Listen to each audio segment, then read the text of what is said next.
anu nyantuma balma activiste vi la je bagaw abama ke kibli de madame le mangando aga émission keren sans no e force des arguments antunya publicité ke page kan ka fo nyana ka fo ko amena kineti mo do soro anga plateau sans fait bi ala ya ke u sera ma bi u flena nya koro awnya be balma ke docteur Karim Fanela donc nous allez ben dorati en fanfare ani Mohamed Lamine Berté amci akati placement merci donc comme anya foto mona ne kineti représentant ye amena kuma du were ma were ka were fo ube barada mona kinet la ou ka do fu were kan ensuite on va passer en question ni ala sona Kami oui vous avez la parole. OK donc awni clembalma amuno me ka lamene to Karim Fani ne médecin ye mais ni bara indamene ama sanduru la sisa jouer kalo nata ba ke sanduru ne ya damne mfa de sababula. OK ne to Mohamed Lamine Berté yani nga do ka fo ngomi barat ko fo nyene akanga do ka fo ko comme damele ya fo chugo amna ante kuneti représentant mais plutôt en kuneti représentant indépendant en kuneti représentant c'est pas pareil voilà donc ne fena une bara ndam ba sababu yala et ne juriste de formation d'accord anunti awa réponse là ame qui sont posés kona kineti ere munde fane donc ne ko kuneti amé delika sebele yorod la ko le kunet ou bien la kunet en fait torote qui bise ga article bla ñefe avec communiquer orange avec communiquer malitel donc toro de do toro min dala fere ka jekulula muy nanani tableau croix tableau mi aka fere ka croix ni oye publicité de bouche à oreille c'est-à-dire da do ba fo lo do ba men lo wara ba men da wara ba fo ainsi de suite donc na foni beta o chokola donc ami delika jago ka choko koro mina ani ni tikelen ko sebe parce que olu ye fin fla associé ñona oye kuma ñonya fere ke ani ka kla ka siri ne ga ju srala donc oye aspect fla et aspect mi fin croix donc ama fama go marketing des réseaux ani e-commerce parce que marketing des réseaux be yo ban faire ka koro be bo donc alo vera o bola ani fin chama bola lu ba fo ma ko forever lu be ya doy mais kuneti ka spécificité o jume c'est que ay e-commerce fera bolo dala ça dit ni mo mi dien re tabolo jatim ne sisa nouvelle technologie développée no ko sebe au développement qu'on a donc fering abise ka ke dien ro be réseau bi sera voilà oui à la particularité merci Berté bis nga mu defo ka fara ka kuma kan bon docteur kineti mi docteur Fane kala kuma de la sisa jago de do ani jago suwa koro no te kele parce que folo la ni me sani ke a ko fo chuga me ta iga sani ke boutique la mais yanu na ko se boutique la a ko mete de sera chama fait donc en société dans notre jati mine ko yana ka na ka te men sera be la jeni fait parce que bebo ka to no de faraka ko yani ali ka fere ke to chugo la ko mais comme ni ko be mina sa en bolo ko ni anye to no takadi olugu mani o yanga mina la ko fu to nyene est ce que atina fa olugu yerema donc ayo de jatimne kan ni jago en blanc on se korola la wal sa ga se ka ke et amnu yere be kan bara nyere ke bi an na jatimne ka fu ko ni bara nyere da wala afra fu ni kama parce que en de nous fin dola mais ayo moni fere ame muni fere anga mna su go akacha mina su wa mbe abe mina su woro bo gam woro ma be na ka ko produit ma ko nana abe se ka produit keme saba ka ta keme woro no nana ka to bo montru bo la masiri na mina bo la kalon bo la plan de vacances ba la kena mina ofene ba la amina su go akacha d'accord monsieur Fane amba e ka foko mo chama be mun be aka kinet la déjà mo be dun aka kinet la to ko di OK ni ngali jala nya ko sebe parce que ni jatimine ke kuna fone munun be jenze dugu kono mo fe mo munun ma famille abisika ko ye abisaka mo ngene jugu fanani abisaka nte fe ka men parce que kulo grenti te men te fe ka men ka comme pas mal on va faire comme fin to te men te fe ka ye ka parce que ani fin to te gamne ka da na masala na ya digi anyeta la ma abisika foko ni na masai mais mo mi te fe ka donc na masalo ani ya chika do da kono na ya na ba foko na masai donc ningali jala ko sebe kuneti pour ki ka do kuneti la moti ta bi kai kaso moti ta muruta ka jo ila moti ta marfa jo ila ibe wole bureau kono bureau mun dabolo no nyefoli dron kam anta nyefo kare kono wala sai ka fo ikumbe ka fo kuma na saga do kumbe ka teme wala momli do kumbe teme na ma ni ro ni famia o de kama nyefoli be ka bureau kono atike ro si bureau kono na ko donc bureau in kɔnɔna na mɔgɔ min yamaruyalen don fana ni k'a ɲɛfɔ o ye mɔgɔ ye mɔgɔ min kɛla ka mɔgɔ min ye dɔ kɛ baara in na fo ka taa se ka wari dɔ sɔrɔ a kɔnɔ fɔlɔ o b'a yira ko faamuya dɔ sɔrɔla o tigi fɛ o tigi bɛ sɔrɔ ka yamaruya ka ɲɛfɔli kɛ donc i bɛ wele mɔgɔ dɔ de fɛ i bɛ taa bureau la a bɛ ɲɛfɔ i ɲɛna a n balimakɛ komi n balimakɛ y'a ɲɛfɔ cogo min na a ka ɲɛfɔli kɔnɔ ne ye nin san nin ye nin mako ɲa ne ye a bɛ nin mako ɲa i ye mɛ o kɔfɛ i bɛ se ka nin baara kɛ ka se ka dɔ sɔrɔ a la i bɛ jɛn n'a ye i bɛ na n'i ka pièce ye ani kunnafoni caman caman sanni bɛ sɔrɔ ka kɛ maintenant sanni bɛ kɛ cogo di a tɛ komi bureau ninnu kɔnɔ produit bɛ yen produit feereta tɛ yen magasin tɛ yen stock tɛ yen i ka sanni de kan ka kɛ donc a bɛ kɛ nɛgɛjuru sira de fɛ e ka wari bɛ ta a bɛ taa banque la a bɛ charger comme carte visa bɛ ta ka sanni kɛ bi cogo min na bi i b'i ka orange money kɛ ka i b'i ka facture sara cogo min na i b'i ka orange money kɛ ka essence san cogo min na station na o cogo kelen de don mais carte visa de don donc wari min bɛ kɛ carte visa de kan k'i ka sanni kɛ i ka produit bɛ na i tɔgɔ la a bɛ taa d'i ma f'i ka so mais gɛlɛya min bɛ yen o ye jumɛn ye c'est que a bɛ kɛ maa caman kɔnɔ ko nin wari ninnu bɛ ta la ka bila dɔ de poche kɔnɔ yan walima mɔgɔ min y'a jira i la don min na ni nisɔngoyala i bɛ wuli ka ɲɛsin a ma k'a k'i ka wari ta k'a d'i ma k'a y'i ka wari sonya i bɛ taa sɔrɔ n kalanna fana ni o t'i permettre ka faamuya sɔrɔ a la parce que e bɛ se ka kɛ e ye activiste ye i bɛ journalisme ya kalan de kɛ ne ye dɔgɔtɔrɔ de ye ni ne b'a ɲa bi ko ne bɛ journalisme ya kalan ne bɛ taa kalan e fɛ yen mais et pourtant ne ye 13 ans kɛ sani ka bac sɔrɔ ka tila ka 8 ans kɛ 21 ans n y'o kalan kɛ o dɔnni de bɛ n na mais ni n bɛ fɛ ka journalisme ya kalan min ne bɛna kalan e bolo comme ni n taara ni n ka mobili ye mécanicien fɛ yen k'a dilan n bɛ sɔn n'a ko bougie man ɲi n bɛ sɔn ko bougie man ɲi o de b'a to ne ka mobili bɛ dilan. d'accord i ka kuma b'a yɛrɛ k'a fɔ ko a ka Kineti ye entreprise ba ye a fɛngɛ b'a bolo bureau b'a bolo fan caman fɛ donc est ce que papier bɛ yen aw ni État ni ɲɔgɔn cɛ mun ye yamaruya ye k'a fɔ Mali kɔnɔna la aw yamaruyalen don a ka baara kɛ a ɲɛ yɛrɛ yɛrɛ ma. effectivement donc nin ɲininkali sani a ka se ma Lamini k'a da don a la n bɛna yɔrɔnin dɔ ɲɛfɔ fɔlɔ sani an ka se o yɔrɔ ma komi n y'a fɔ cogo min na sannifɛn ye cogo di ye a bɛ komi misali la bazin in filɛ ne kan na i y'a san min non n y'a san nin ye la ka bazin de ye walima nin ye gestionnaire de ye misali la i y'a san jɔn ka butigi la a ka butigi filɛ nin ye Sugunikura la butigi numéro 10 e taara ka taa bazin san mais jɔn ye bazin feere jɔn de kɛla sababu ye ni bazin feere la ne tɛ wa parce que ne de y'a conseillé i taara san mais logiquement wari tɛ di e ma o la o a bɛ komi agent commerciaux bɛ cogo min na minnu bɛ yala ni sakini ye ni produit promotionnel kuru kɔnɔ ka yala c'est la même chose comme agent commerciaux mais différence jumɛn de bɛ yen c'est que nin na i b'a san i yɛrɛ ka consommation yɛrɛ kama et puis consommation kɔfɛ i bɛ se ka conseiller mɔgɔ wɛrɛ bɛ se ka san maintenant ni n ko bureau caman b'an bolo bi n'i ye jati kɛ Bamakɔ dugu kɔnɔ yan déjà bureau min bɛ a ka ca ni bureau 40 ye o y'a fɔlɔ ye Mali duguba tɛ yen nɔ bi bureau tɛ yɔrɔ min na n bɛ se ka mun fana fara o kan i k'a dɔn k'a fɔ Kineti sani a ka na sigi a bɛ na sababu min na o ye jumɛn ne don cogo n'i y'o misali ta ne fa ye produit kelen san mais ne fa sigilen don Côte d'Ivoire a ye ne wele Karim vraiment n ye produit dɔ san produit in ka ɲi mais i bɛ se ka i ka dɔgɔtɔrɔya kɛ wa i bɛ se ka nin kɛ a bɛ se ka dɔ fara i ka sɔrɔ kan parce que ɲɛnamaya kun ye lafiya ko ye n ko ba n'i ko ten problème tɛ a la ne sɔrɔla ka sanni kɛ ka don o cogo la o ye ne ka produit san cogo ye ne ye produit min san a don o ye an b'a fɔ o waati don ma n ko Cipana 1 o Cipana 1 a bɛ mɔgɔw kisi ka bɔ téléphone ninnu tɔɔrɔ ma ani fɛn o fɛn wifi ninnu ye parce que a bɛ champ dɔ de créer n'an b'a fɔ a ma ko champ électromagnétique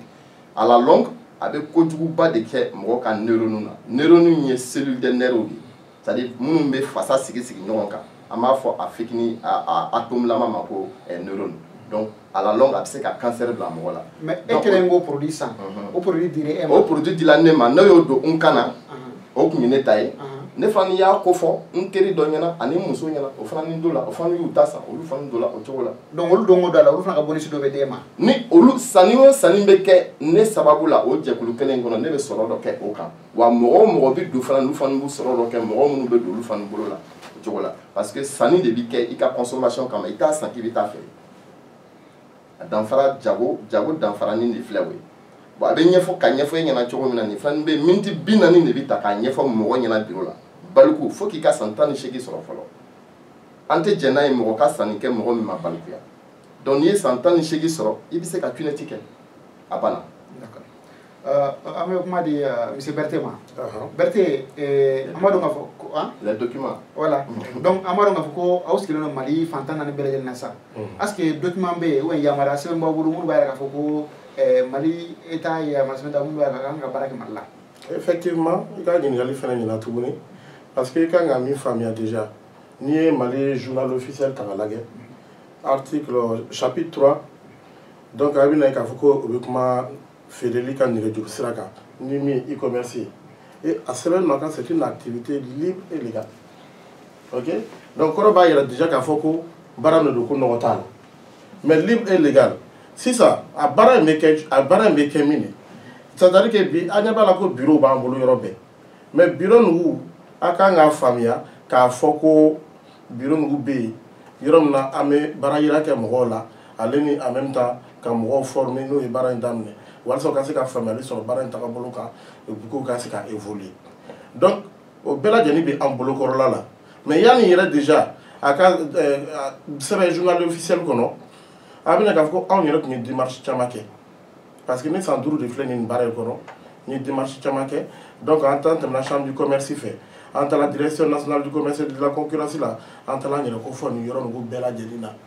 walasa an ka lakodɔnniya o ye an bilasira ni sira ye an tɛmɛna a sira bɛɛ lajɛlen fɛ et bi papier minnu tun kan ka k'an bolo walasa ka se ka an ka baara in kofɔ yɔrɔ la a n'a papier bɛ ɲɔgɔn fɛ fɛnɛ ka yira a la k'a fɔ an ɲɛna ko nɔgɔ t'a la an ka papier b'an bolo.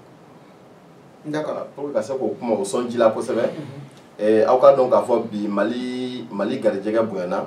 k'a sababu kɛ baara taalen ɲɛ CUNET yɛrɛ ye décision ta ka na siège dayɛlɛ Mali la yan donc bi n bɛ se k'a fɔ agence bɛ an bolo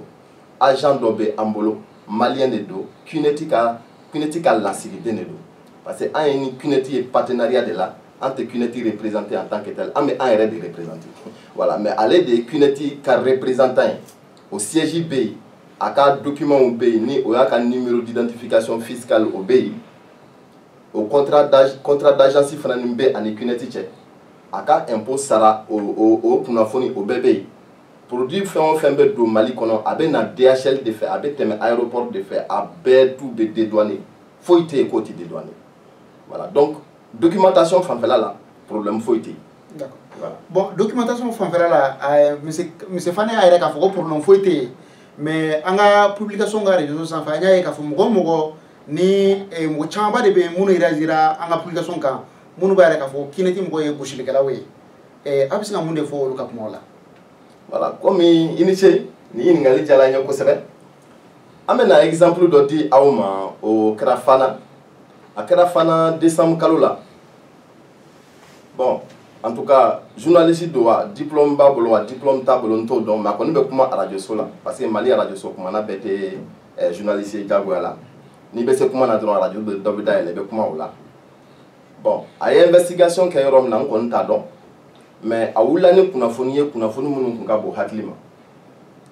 parce que n'i ye Fana bureau jateminɛ i bɛ taa sɔrɔ du kelen kɔnɔ cɛ n'a muso a n'a denw a n'a kɔrɔmusodenw a n'a dɔgɔninw a n'a balimaw olu de bɛ baara kɛ bureau kelen kɔnɔ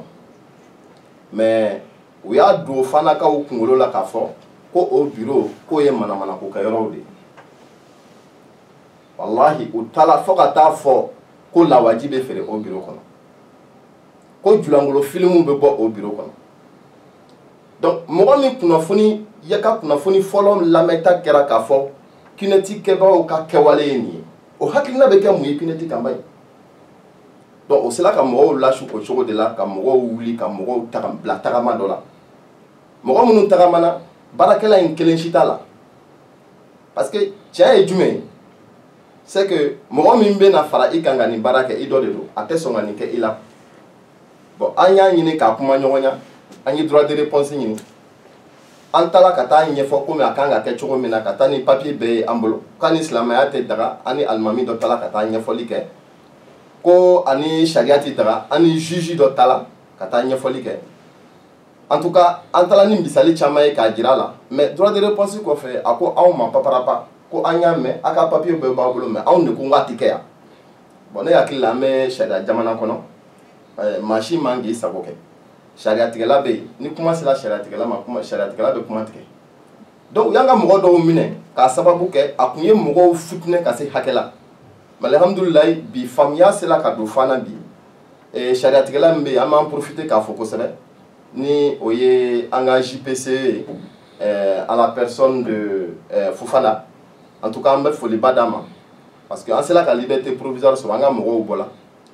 an hakili latigɛla a kan fana ni k'a fɔ a ko k'a ma nɔgɔ ye a la nɔgɔ min bɛ na an permettre ka problème wɛrɛ créer o ye alhamdulilayi ye mais o sariya tigɛ kɔfɛ a taara k'a fɔ ko aw ma yamaruya tuguni ka kinɛti produit foyi ou bien k'a ka fɛn foyi kɛ fana kiiritigɛlaw ka fɛnw kɔfɛ. Voilà. Oui, effectivement o y'a sɔrɔ kiiri ma tigɛ fɔlɔ komi n b'a fɔ cogo min na bamanan ye bamanan ye a bɛ se ka kuma dɔ fɔ a da fɛ parce que i bɛ se k'i gulon ko dɔ la ko tiɲɛ don mais n'i nana bɔ a kalama ko i gulonnen don fɛn min na ko tiɲɛ tɛ i kan ka samɛ i kan ka segin kɔ parce que fili adamaden bɛɛ bɛ fili mais ni kuma bɔra mɔgɔ dɔ da fɛ mɔgɔ min tɛ nkalon tigɛ e dalen don mɔgɔ min na n'o nana f'i ɲɛna ko kinɛti k'u bɛ jɛnɛya kɛ u bɛ lawajiw feere u bɛ manamana ko caman kɛ u bɛ mɔgɔw pousser k'u ka misiw feere k'u ka wariw ta k'a bloquer walima u bɛ mɔgɔw gosi jagoya don fantantugu la mɔgɔ min t'a si dɔn u bɛ wuli ni o ye. donc an tɛ gosili kɛ. non an tɛ gosili kɛ an ni gosili cɛ ka jan parce que gosili i mako tɛ ka kɛ dɔgɔtɔrɔ ye ka gosili kɛ nin fana mako tun tɛ ka kɛ juriste ye ka se ka gosili kɛ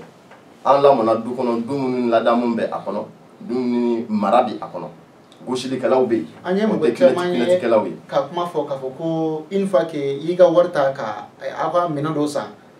n'i ka wari dira ka ban wa i ka wari bloquelen dɛ e kelen bɛ tuguni i n'a fɔ prisonnier i n'a fɔ i tanen bɛ k'i bila kaso la jagoya i ye wari mun na don o de bɛ hakili la sa fo ne ka nin wari bɔ bon wari bɔta la sa ko olu bɛ mɔgɔ ninnu bɛ obligé ka taa mɔgɔ gɛrɛ de ɲini jagoya la ka na n'olu ye walasa olu bɛ se k'u ka wari bɔ petit à petit yali n'i y'i ka wari dɔn i ka wari tɛ se ka bɔ bilen yan. Voilà, n'i ye ɲininkali ɲuman ye sani an ka se Mohamed Lamine ma a bɛ komi n'i taara sugu la ka taa bazin san ka na n'a ye so kɔnɔ walima i taara pharmacie la i ye Doliprane walima i ye Firalgan san i taara n'a ye so et puis i segin ka taa n'a ye ko dɔn pharmacien n ka fara la sigi ka n ka wari di yan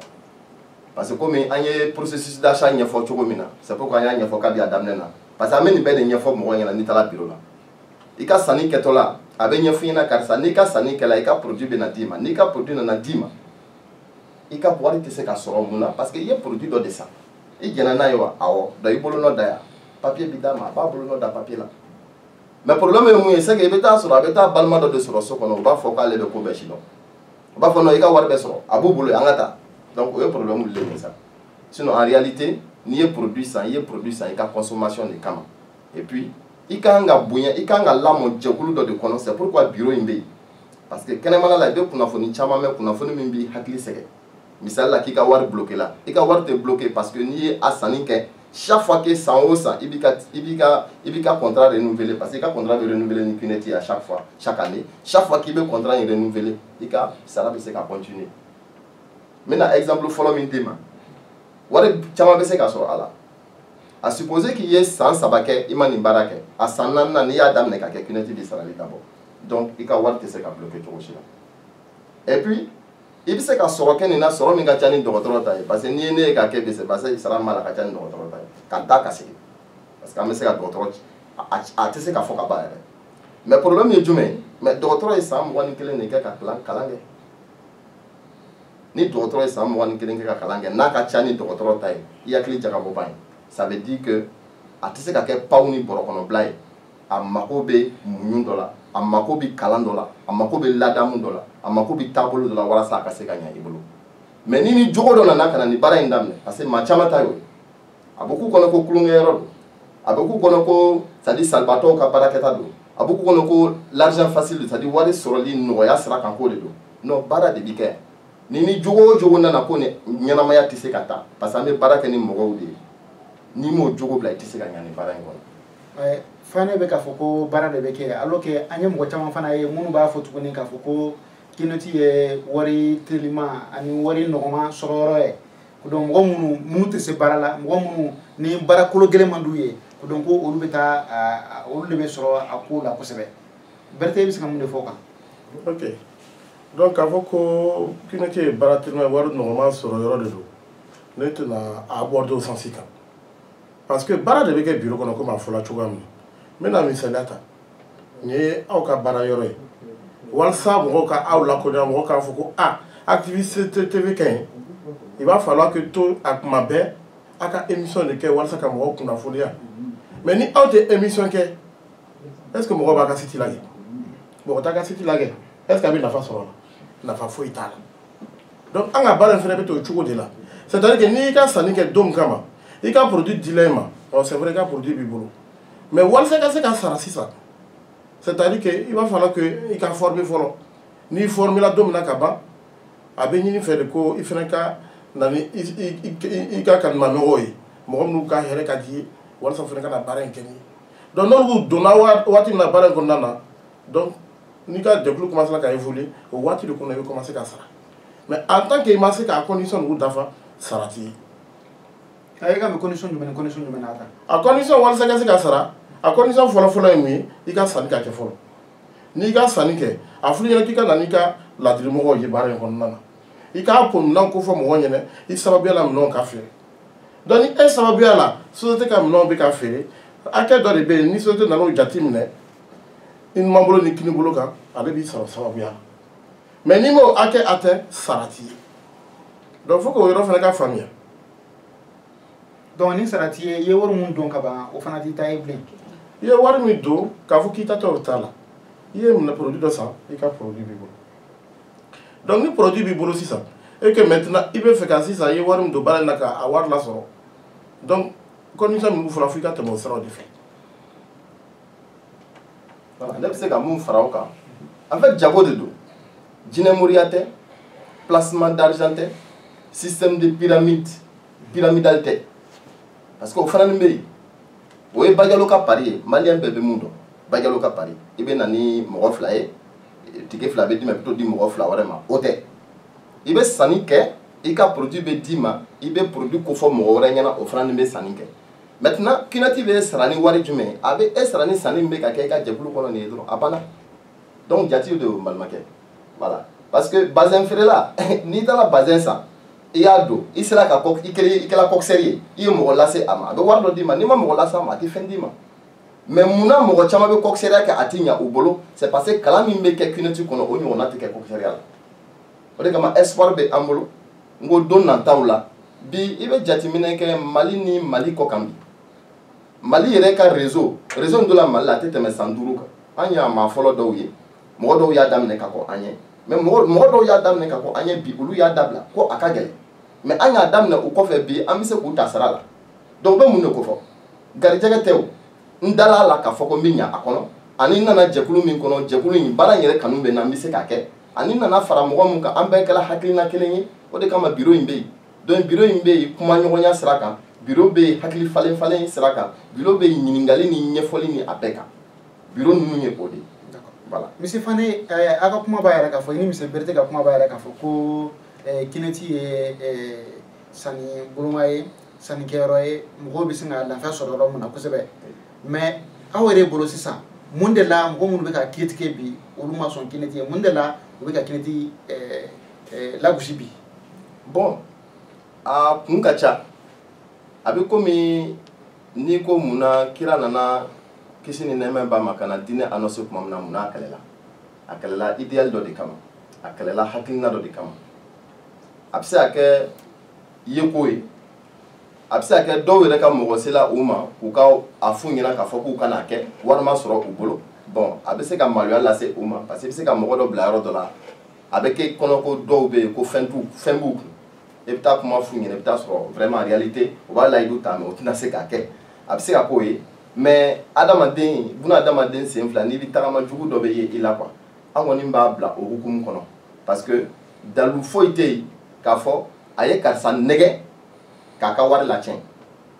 voilà n y'o de fɔ n'i ye sanni kɛ Kineti la i bɛ se ka kɛlɛ kɛ bi i bɛ se ka taa radio la i bɛ se ka taa télé la i bɛ se ka sɛbɛnni kɛ k'a fɔ k'a man ɲi mais san tan kɔfɛ n'i ye condition dafa Kineti b'i sara a tɛna jateminɛ kɛ o kan quoi donc o ye kumaw ye tiɲɛ bɛna bange don nataw la mais mun tun ka di ne ye bi o tun ye mɔgɔ hakɛ min bɛ Mali kɔnɔ bi ni u jɛlen don siranɲɛko tɛ ladamu ni lamɔ de don parce que an kun ye mun fɔ ni wulu bɛ mankan ci a man ka sugujɔla bali k'a ka sugu jɔ o tun ye anw hakilina de o de kama an jɛra an ye mɔgɔw to yen u ka kuma an y'a daminɛ k'a sɔrɔ an bɛ moto kan an ye mɔgɔ dɔw don a la u bɛ don a la don min na hali segili ka taa so o passe o tun t'o bolo n'o ye transport c'est à dire sotarama dɔrɔmɛ 30 ye mais bi u ka mobili b'u bolo u bɛ k'a boli u bɛ se ka témoigner k'a fɔ k'a ka ɲi mais an ka baara in kɔnɔ manjigi o ye fɛn ye fɛn min ni adamadenya yɛrɛ mako b'o la parce que adamaden n'i ye nin baara in daminɛ komi n y'a fɔ cogo min na ni jogo jugu b'i la n'i m'a bila i tɛ se ka ɲa parce que adamaden jogo jugu ani mɔgɔ tɛ ɲa ko la quoi parce que nin baara in fana nin kɔnɔ ni ni maa ma ɲa ko la i tɛ se ka foyi sɔrɔ a la fana parce que ni mɔgɔw de bɛ a kɛ donc an tɛ se ka mɔgɔ kɛlɛ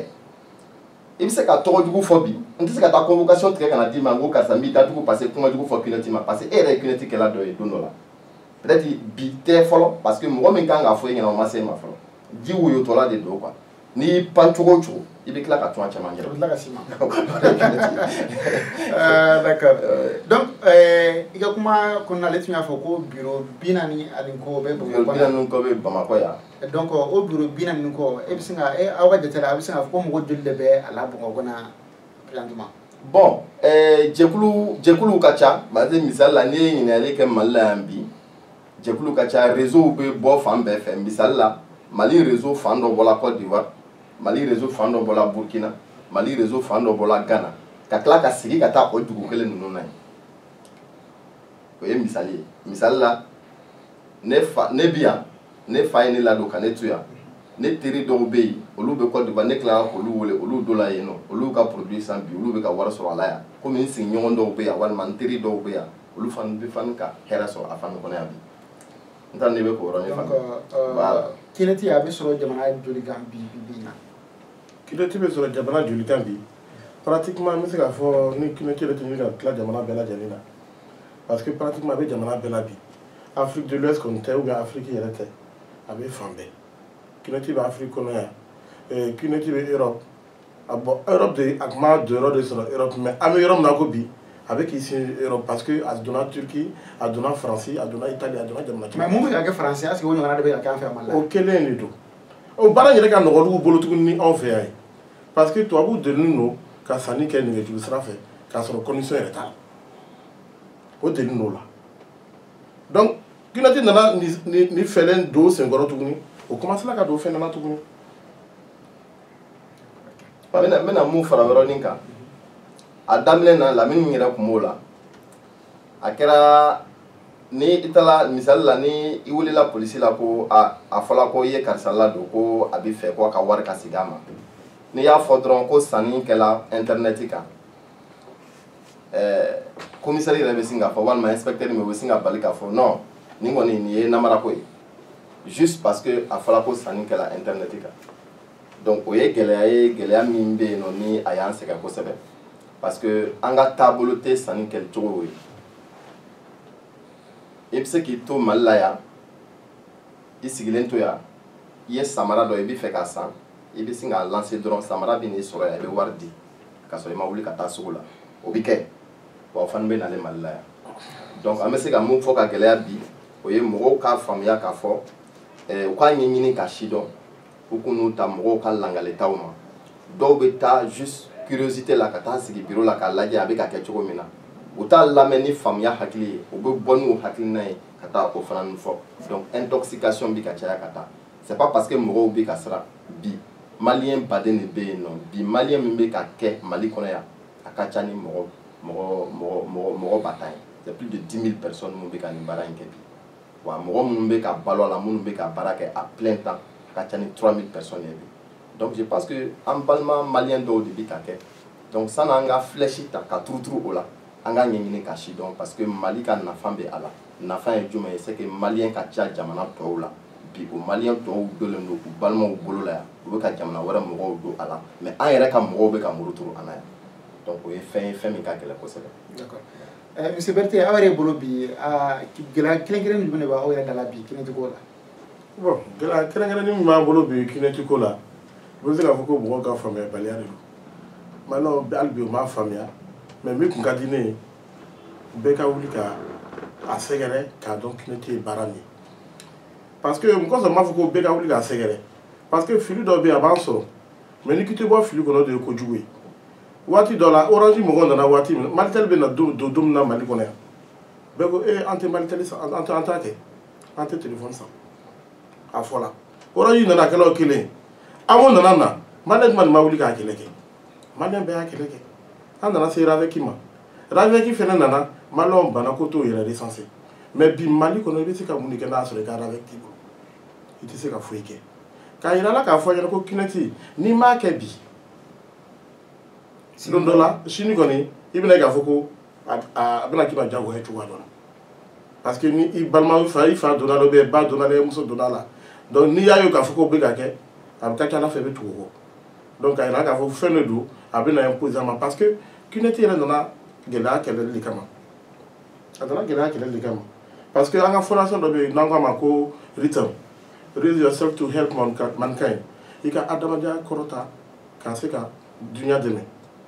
parce que bi an bɛ baarakɛla c'est vrai an bɛ sɔrɔkɛla la mais en même temps Kenneth bɛ dɛmɛ lase jamanaw ma ni gɛlɛya bɛ jamana minnu kɔnɔ a bɛ k'o kɛ bi. ah bon Kenneth bɛ jamanaw dɛmɛ. minnu bɛ gɛlɛya kɔnɔ. i n'a fɔ jumɛn. c'est à dire que n'a y'a sɔrɔ n t'a dɔn b'a ɲɛfɔ bamanankan na cogoya min na. n bɛ misali damadɔ di o la sunkalo tɛmɛlen an ye sukarodiw ni nɔnɔdiw kɛ village SOS la Sanakɔrɔba o kɛla Mali la yan journal y'a publié mais maliyɛn fana de bɛ ɲina joona kosɛbɛ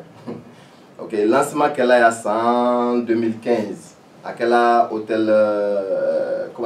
hôtel Salam na ministre kun représenté le ministre de la jeunesse et des sports kun représenté le ministère comment on appelle du commerce au fan kun représenté le qu'on appelle l'association des jeunes du Mali au fan kun représenté le mais c'est k'a fɔ Mali faamaba caman kun b'a kɛnɛ kan lancement kɛra o kɛla télévision na o kɔfɛ n bɛ se k'a fɔ tsunami min kɛla depuis san 2004 peut-être que hakili b'a la ni mɔgɔ 60 ni kɔ bɛɛ sala a la Kenneth ye dɛmɛ caman ɲɛsin o ma tsunami kɛla a kɛla Asie jamana en tout cas côte ouest jamana dɔ kan ye o tsunami kɔfɛ bi Indonésie Kɔngɔ bɛ yen nɔ bi Kenneth bɛ ka dɛmɛ kɛ ka ɲɛsin o ma bon dɔn fitinin minnu kɛla ni o kɛla sunkalo senfɛ a dɔ kɛla Mali la yan nɔ a dɔ kɛla Burkina a dɔ kɛla Côte d'Ivoire a dɔ kɛla La Guinée a dɔ kɛla Niger a dɔ kɛla Cameroun voilà donc n bɛ se k'a fɔ o ye dɛmɛ min bɛ ɲɛsin mais bi an mako tɛ farafin kan ka bɔ o kɔnɔ parce que farafin tɛgɛ janen de ka ca kosɛbɛ n'a fɔra ko dɛmɛ an bɛɛ b'an da waga mais dɛmɛ bɛ bɔ min wari bɛ bɔ min a bɛ bɔ baara de kɔnɔ bi an kan ka faamuya k'a fɔ an kan ka an ka ɲɛnamaya ta an kan ka a direction ta an kan ka boli vitesse min ka diya an ye mais o tɛna se ka kɛ ni an ma fara ɲɔgɔn juguya n'an ma fara ɲɔgɔn kɔniya n'an ma fara mɔgɔw lasuli la n bɛna jaabi kunkurun dɔ di o tun ye an ka Sherif Usman Madani Ayidara n'o y'an ka karamɔgɔ belebeleba ye mɔgɔw wulila ka se a ma ka taa ɲininkali kɔ don ka fɔ a ɲɛna ko Kenneth mɔgɔw bɛ ka yala ni a tɔgɔ ye k'a fɔ ko a ye nafolo fɛn o fɛn sɔrɔ ko sɔrɔ fɛn o fɛn b'a bolo ko a y'o sɔrɔ Kenneth la a ye karamɔgɔ tɔɔrɔ kosɛbɛ karamɔgɔ ye jaabi min di a ye karamɔgɔ yɛrɛ ka mɔgɔ minnu tugulen don karamɔgɔ kɔ a ye caman dusu tɔɔrɔ ka sababu kɛ i b'a dɔn tigitigi k'a fɔ jaabi min ye nin ye ni ɲininkali ma kɛ ɲininkali nɔgɔma ye mais ɲininkali min bɛ kɛ o tɛ fɔ dɛ kumakan min bɛ ka publier o ye jaabi de donc o bɛɛ ye manipulation ye. mais karamɔgɔ yɛrɛ b'a la. bon non karamɔgɔ tɛ a la. karamɔgɔ tɛ a la karamɔgɔ produit dɔ bɛ karamɔgɔ bolo karamɔgɔ bɛ ka utiliser k'a bɛ san 10 bɔ a yɛrɛ kumakan de don voilà mais a ko a y'a sɔrɔ Kenneth de bolo wa. voilà a ko dɔgɔtɔrɔ dɔ de y'a san ka na di a ma ko a ka ɲi a ma ale kɔni bɛ ka utiliser mais a tɛ a la an tɛna o nkalon tigɛ maa si ye mais ɲininkali min kɛra karamɔgɔ la diyagoya de bɛ karamɔgɔ dusu bɔ parce que a fɔra ko karamɔgɔ ka nafolo n'a ka fɛn bɛɛ bɔra a la o ye kuma ye kuma min kan ka fɔ wa diyagoya de a bɛ mɔgɔ nin tɔɔrɔ k'a sɔrɔ i b'a dɔn k'a fɔ ko a dɔrɔmɛ kelen ma bɔ Kenneth la donc ɲininkali kɔ donni k'a di juste pour que ka se ka a lagosi juste pour que ka se ka baarakɛlaw mangoya dɔrɔn a kɛla n'o hakilina dɔrɔn mais Kenneth ala de b'u n'u sara quoi. d'accord voilà Kenneth wari jɛlen don aw bolo. Kenneth wari nɔgɔ misi kɛra jalati ta la parce que n'i ye wari tako kelen kɛ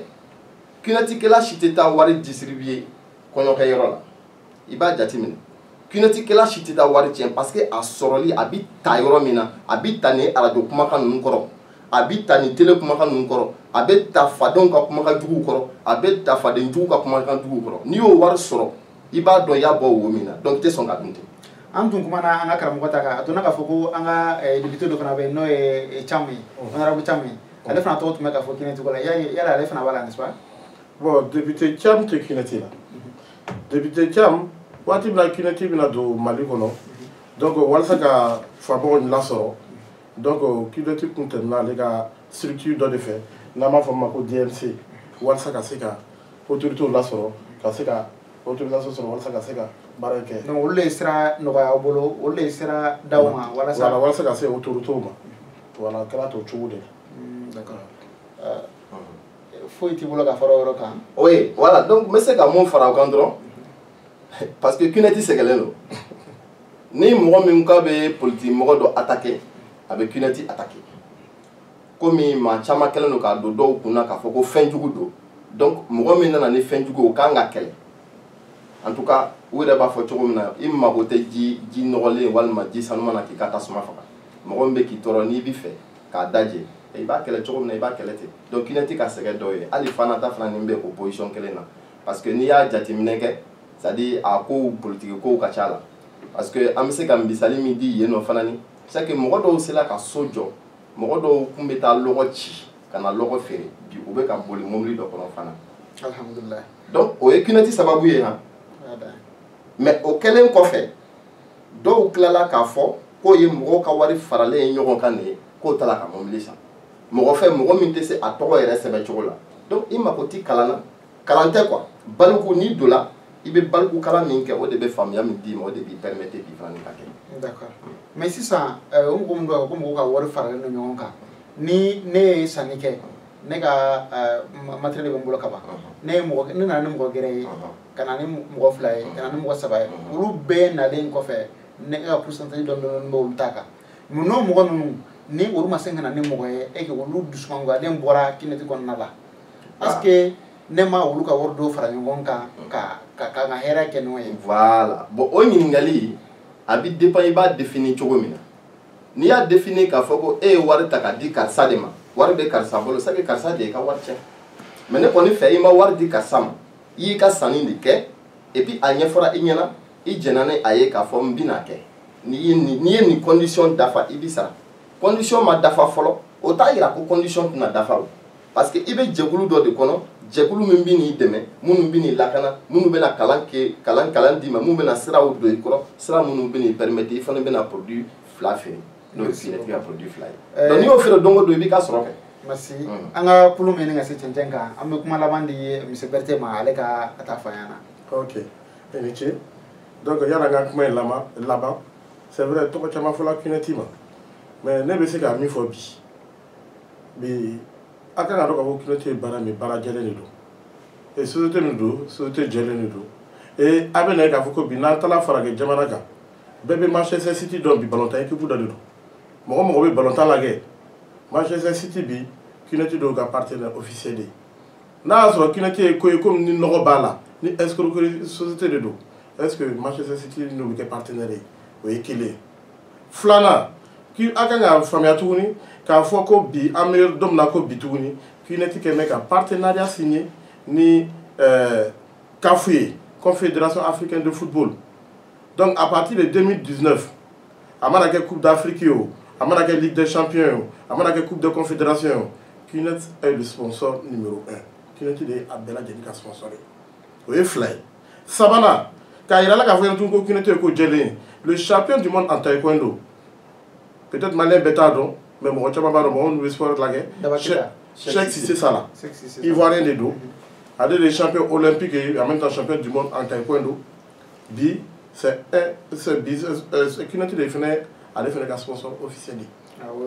Ivoirien de don. Ivoirien an fɛ an bɛ Daba Keita de dɔn. Daba Keita mais an bɛ na ye k'a fɔ ko bi an bɛ don min na ko bi Kineti mako bɛ mɔgɔ de la minnu bɛ se ka kɛ misali ye tɔw ma. hali ni bi activité bɛ ɲɔgɔn dan tɛ yen c'est-à-dire que a jɔlen tilennenya kan a bɛ can fɔ kan ko bɛ kɛ tilennenya kan et que a ɲɔgɔnna tɛ yen a bɛna kɛ Kineti bɛna gɛrɛ a la walasa ka se ka baara kɛ ɲɔgɔn fɛ parce que nɔgɔ bɛ ko la ko bien k'i bɛ namara kɛ ko la ka se ka taa ɲɛ CUNET t'o fɛ a mako bɛ mɔgɔ ɲumanw de la place ɲumanw fɛnɛ na voilà pourquoi nin partenariat ninnu bɛɛ lajɛlen signé la donc malgré minnu tɛ CUNET kɛ la donc ne bɛna min ɲini o fɛ bi ni a ye CUNET kunnafoni jugu mɛn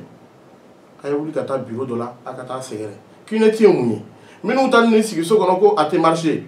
o ka sigi ka taa bureau la fɛnɛ an ka taa sigi u ka formation kan an bɛna jɛn ka baara kɛ n'Ala sɔnn'a ma bɛɛ lajɛlen b'i sago sɔrɔ donc ne tun bɛ se ka kuma min kɛ ka ne kun cɛ o de filɛ nin ye a ni cɛ a ka kulomajɔ la. I ni ce monsieur Berté an bɛna monsieur Fane fɛ ale fana ka kuma laban d'an ma. Ok, vraiment n bɛ foli lase Activist TV mɔgɔ bɛɛ ma.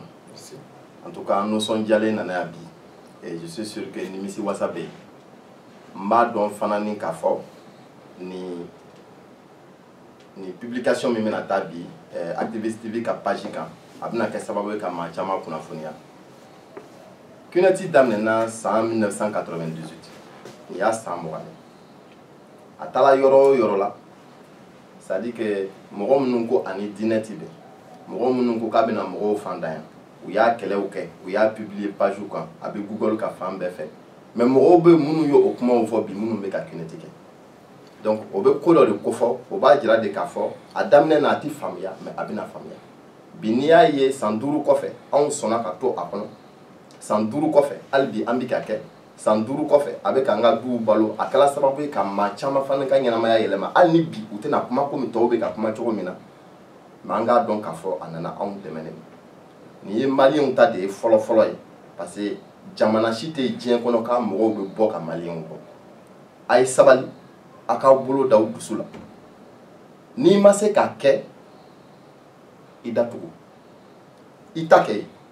o de ka di i ye mais kana kuma fɔ i tɛ kuma min si dɔn parce que ji n'i t'a dunya dɔn kana i sen jɔ a kɔnɔ don dɔ i ka malo b'a la quoi maa caman malolen do bi k'a sababu kɛ o kɛlɛ fu sugu ye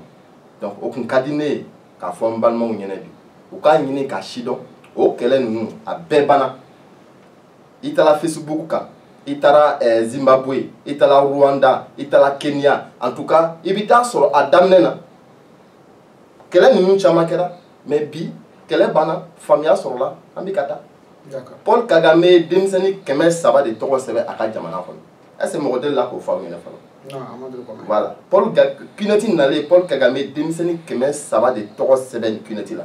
parce que a sina k'a porter ye quoi bi a ɲɛna u ma maliyɛn ka nafa ye jumɛn ye jamana si kelen tɛ yen bi k'i tɛ taa maliyɛn kelen sɔrɔ yen o balima dɔ ka don yan o k'a daminɛ k'a balimakɛ wele Gabon walima Congo walima Colombie walima Mexique walima Japon k'o ladon o na Japon de don maliyɛn de bɛna wari sɔrɔ mais o maliyɛn cɛ in bɛ ka kɛlɛ bi donc ne bɛ mun ɲini balimaw fɛ a ye sabali a k'a ɲini ka si dɔn an kana misi bila sari ɲɛ a bɛ kɛ sababu ye sɛnɛ ti ja aw ni ca ni baraji an b'a fɔ a ka réponse la n bɛ ɲininkali laban mun k'aw la ni nin émission kɔfɛ mɔgɔ minnu bɛ na an lajɛ internet sanfɛ ni mɔgɔ sɔrɔla mɔgɔ min bɛ na mɔgɔ min fana ma sɔn a ka kuma nin ma et que a tigi y'a démarrer Activist TV fɛ ko n b'a fɛ ka aw ladon tuguni aw k'a sigi tabali kelen sanfɛ ka débat k'a kan ni mɔgɔ don mɔgɔ min ma sɔn est-ce que aw bɛ sɔn ka na Activist TV sanfɛ tuguni ok il y a pas de problème moi je pense que mɔgɔ bi dogo walima mɔgɔ ti sɔn ka kuma mɔgɔ min dalen tɛ a la parce que ni i ko k'i bɛna sigi ne ɲɛfɛ a ka kuma a ka di ne ye ka kuma mais a ka di n ye i ka na n'i ka seerew y'i bolo i ka na n'i ka seereya n'o an b'a fɔ o ma ko preuve ni ne ko a ma n k'a bɛ marché ne bɛ se ka connexion ta sisan ka don n ka tisi kɔnɔ a kɛla sababu ye n ye miliyɔn hakɛ min sɔrɔ ne bɛ se k'o jira i la a kɛla sababu ye muso ye miliyɔn hakɛ min sɔrɔ n bɛ se k'o jira i la a kɛla sababu ye mɔgɔ wɛrɛ ye hakɛ min sɔrɔ n bɛ se k'o jira i la a ye mobili min san a ye so min jɔ n bɛ se k'o bɛɛ jira i la ɔ n'i fana ko k'a tɛ marché e bɛ na n'i ka dalilu ye a tɛ marché kɔrɔ ye jumɛn mɔgɔ dɔ bɛ se ka don bi a bɛ taa sigi a b'a fɔ ko non ne tun m'a faamuya mais c'est trop facile i baluku i ka ca ni san 18 ye i welela ka don so kɔnɔ ka baara dɔ jira i la i ko awɔ n b'a kɛ i talen kɔfɛ so wari dilen kɔfɛ sanni kɛlen kɔfɛ non ne ta ma bɔ bilen parce que n fa ko n kana kɛ walima n balima dɔ ko n kana kɛ o de ka ca bi Mali kɔnɔ parce que an bɛɛ de b'a fɔ ko an bɛɛ b'a si dɔn an bɛ mɔgɔw lasiw ka bila ɲɔgɔn na et puis a bɛ na ni mankan caman ye mais ne b'a dɔn an pɛrɛlen don mɔgɔ o mɔgɔ labɛnnen don ka se k'an rencontrer il suffit juste d'an wele k'an wele amina ni ala sɔnna n balima Activist TV lajɛbagaw an ka foli b'aw bɛɛ lajɛlen ye an balimakɛ Dr Karim Fane tun b'an bolokɔrɔ bi ani an balimakɛ mɔgɔ Lamine Berté an ka foli b'aw ye Activist TV plateau sanfɛ ala ka hakili ɲuman d'an bɛɛ lajɛlen ma merci beaucoup